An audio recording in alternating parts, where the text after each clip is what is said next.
Ukraine is popular with couples looking to have a surrogate for a baby. The cost there is less than half of that in the United States.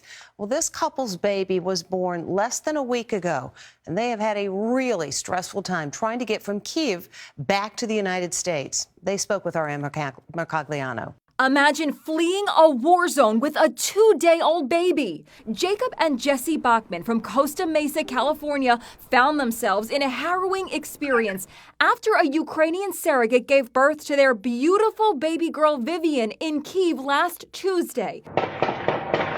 2 days later, they had to evacuate. When you heard the explosions, what was your biggest fear? My biggest fear was that we were going to be stuck. The Americans hired a driver to take them to the city of Lviv, the pathway into Poland. Due to the mass exodus, what would normally be a 6-hour journey took them 27 hours.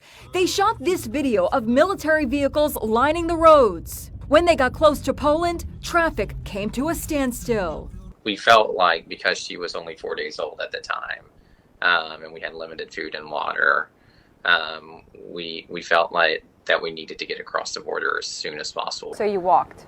We decided to get out of the car and proceed the rest of the way on foot, hoping to get to the border and across the border by sundown. Did you have a stroller? How did you do that?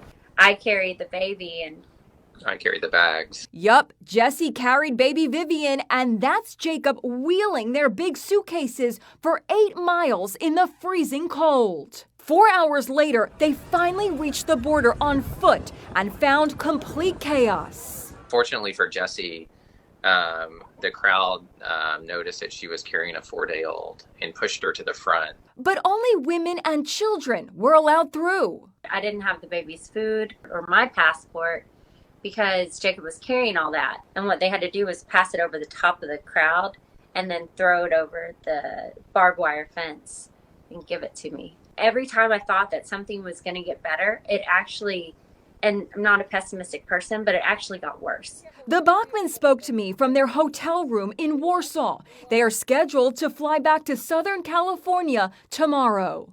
This was supposed to be the happiest time of your life, and it turned into a nightmare. It was a nightmare for us, but it's so much worse for so many other people. We're lucky enough that we get to go home.